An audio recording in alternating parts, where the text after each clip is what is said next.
Hi friends, welcome to my kitchen. இன்றைக்கி நம்ம கிச்சனில் ஒரு சத்தான ராகி பிடி கொழுக்கட்டை எப்படி பண்ணலான்னு தான் பார்க்க போகிறோம். இதை நீங்கள் குழந்தைங்களுக்கு ஒரு ஈவினிங் ஸ்நாக்ஸாக கூட கொடுத்துக்கலாம்.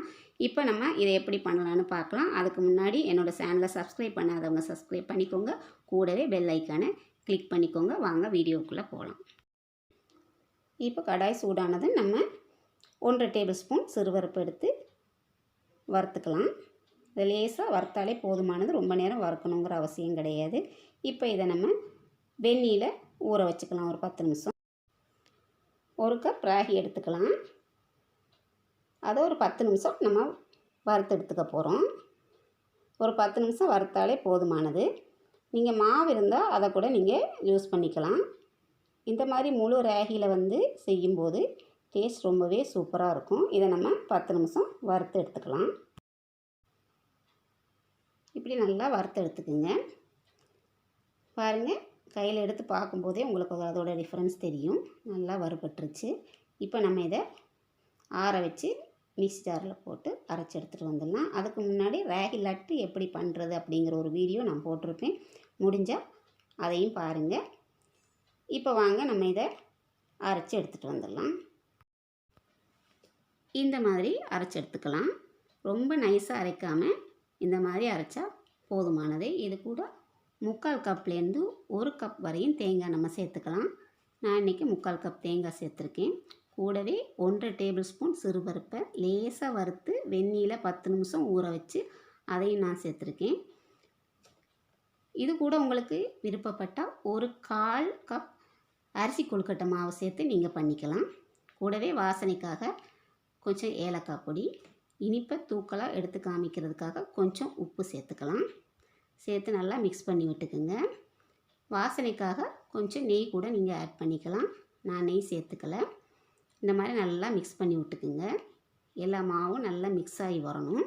இப்போ நம்ம வெல்லத்தை ரெடி பண்ணிக்கலாம். வெல்லம் ரெடி பண்ணுறதுக்கு இப்போ 3/4 கப் தண்ணி எடுத்துக்கலாம்.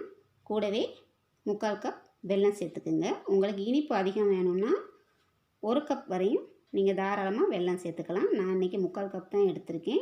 இப்போது வெல்லத்தில் ஏதாவது கழிவு இருந்தால் அதை நம்ம சூடு பண்ணி ஃபில்ட்ரு பண்ணிக்கலாம். கொதிக்க வச்சு ஃபில்ட்ரு பண்ணி வச்சுக்கிற வெல்லத்தை நம்ம கொஞ்சம் கொஞ்சமாக இந்த மாவில் சேர்த்துக்கலாம். ஃபஸ்ட்டு நீங்கள் எல்லாத்தையும் சேர்க்கணுங்கிற அவசியம் கிடையாது. பார்த்து கொஞ்சம் கொஞ்சமாக சேர்த்துக்கோங்க. இப்போ நான் எல்லா வெல்லத்தையும் சேர்த்துக்கிட்டேன். சேர்த்து இந்த மாதிரி மிக்ஸ் பண்ணி வச்சுருக்கேன். நீங்கள் கொஞ்சம் கொஞ்சமாக பார்த்து சேர்த்துக்கோங்க. இப்போ பாருங்கள், இந்த ராகியோட ஸ்பெஷாலிட்டி என்னென்னு பார்த்தீங்கன்னா, இதை நீங்கள் 1 வருஷம் வரையும் வீட்டில் ஸ்டோர் பண்ணி வச்சா கூட வண்டோ பூச்சியோ எதுவுமே வராது. அப்படி ஒரு சிறந்த ஒரு தானியம். இதை நம்ம உணவில் சேர்த்துக்கிறது மூலம் நம்மளோட ஹெல்த்தையும் நம்ம இம்ப்ரூவ் பண்ணிக்கலாம். வாங்க இப்போ நம்ம கொழுக்கட்டையை பிடிச்சிக்கலாம். இந்த மாதிரி மாவை நல்லா மிக்ஸ் பண்ணி விட்டதுக்கப்புறம் நம்ம இப்போது பிடி கொழுக்கட்டை பிடிச்சிக்கலாம். இந்த மாதிரி கையில் கொஞ்சம் மாவு எடுத்து இந்த மாதிரி ப்ரெஸ் பண்ணி விடுங்க. பாருங்கள், பிடி கொழுக்கட்டை ரெடி ஆயிடுச்சு. இந்த மாதிரி நம்ம எல்லா மாவையும் பிடிச்சி வச்சுக்கலாம். பிடிச்ச கொழுக்கட்டைங்களை நம்ம இப்போது வேக வச்சுக்கலாம். ஒரு இட்லி பாத்திரத்தில் காட்டன் துணியை இந்த மாதிரி விரிச்சுக்கோங்க. துணியை நல்லா நனைச்சி நல்லா புழிஞ்சிக்கோங்க. புழிஞ்சிட்டு இந்த மாதிரி விரித்து நம்ம கொழுக்கட்டைங்களை அடுக்கி வச்சுக்கலாம். இது 7லேருந்து ஒரு 10 நிமிஷம் ஆகும் உங்களுக்கு வேகிறதுக்கு. இப்போ நம்ம வேக வச்சுக்கலாம். ஃப்ரெண்ட்ஸ், நம்மளோட சத்தான ராகி பிடி கொழுக்கட்டை ரெடி ஆயிடுச்சு. இதை நீங்கள் உங்கள் குழந்தைங்களுக்கு ஒரு ஈவினிங் ஸ்நாக்ஸாக கூட கொடுத்துக்கலாம். இந்த மாதிரியான பாரம்பரிய உணவுகளை நீங்கள் உங்கள் குழந்தைங்களுக்கு கொடுக்கறதுனால அவங்களோட நோய் எதிர்ப்பு சக்தியை நீங்கள் அதிகரிக்க செய்யலாம். ஆரம்பத்தில் அவங்க அடம் பிடிச்சா கூட இதோட பெனிஃபிட்ஸ் என்ன அப்படிங்கிறத புரிய வச்சு அவங்களுக்கு இந்த மாதிரியான பாரம்பரிய உணவுகளை செஞ்சு கொடுங்க. இந்த வீடியோ பிடிச்சிருந்துச்சுன்னா லைக் பண்ணுங்கள், ஷேர் பண்ணுங்கள். இன்னொரு வீடியோவில் நான் உங்களை சந்திக்கிறேன். நன்றி, வணக்கம்.